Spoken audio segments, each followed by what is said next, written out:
महाराष्ट्रामध्ये आता 80 लाख महिलांना अपात्र करण्यात आले लाडक्या बहीण योजनेतून.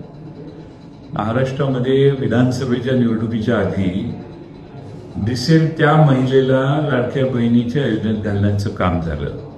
त्यावेळी कोणतीही साधन सुचिता सांभाळण्यात आली नाही.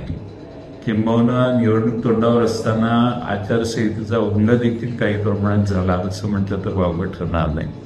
आज काम झाल्यानंतर त्याच महिलांना 80 लाख महिलांना तुम्ही योजनेतून बाहेर कशाच्या आधारावर काढता?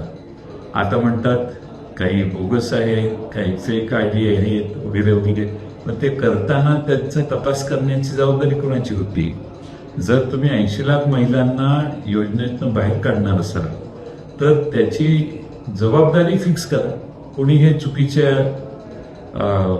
योजनेत महिलांची नावं घातली, प्रत्येक ठिकाणी, प्रत्येक तालुक्यात, प्रत्येक गावात जिथं जिथं ज्या पॉईंटवर तुम्ही या बोगस महिलांना स्वीकारलं त्यांची जबाबदारी तर निश्चित करा. आणि म्हणून सरकारचा दृष्टिकोन सरळ आहे. सरकारकडे पैसे नाहीत. सरकारला 80 लाखच नाही, अजून एक 50-60 लाख महिलांना कमी करायचे आणि हा आकडा 50% आणायचा आहे. आणि महिलांना लाडक्या बहिणीसाठी पैसे देण्यासाठी या सरकारकडे पैसे दिसत नाहीत. दुसऱ्या बाजूने जलजीवन मिशन महाराष्ट्रातलं पूर्णपणे थांबलेलं आहे.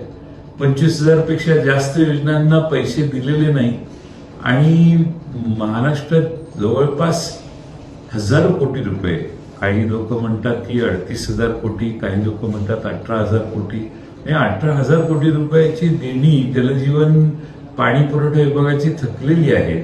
आणि त्यामुळं महाराष्ट्रातल्या पाणी पुरवठा योजना पूर्णपणे ठप्प झालेल्या आहेत. सरकारकडे एका बाजूला पैसे नाही आणि म्हणून आता सरकार लाडक्या बहिणींना देखील दूर करण्याचं काम करणार आहे असं दिसतंय. 80 लाख महिलांना बाजूला केलंय, अजून एक 50-60 लाख महिलांना बाजूला हे सरकार पुढच्या 6 महिन्यात, वर्षभरात करेल. आणि महाराष्ट्रातल्या अतिशय ज्यांना ह्या योजनेची गरज आहे अशा महिलांची नावं याच्यातून बाहेर होत आहेत. आणि त्यामुळं महाराष्ट्रातल्या या लाडक्या बहीण योजनेचा पूर्णपणानं बोऱ्या वाजवण्याचं काम सध्याचं सरकार करतंय. त्यावेळी असं सांगण्यात आलं की आमचं सरकार आलं की आम्ही ही योजना बंद करू.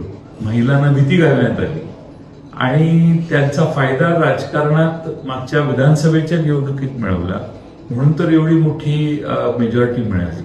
आणि आज मात्र त्या महिलांना काम झाल्यामुळं गरज सर्वांनी वैद्य मरू ही भूमिका सरकार घेते.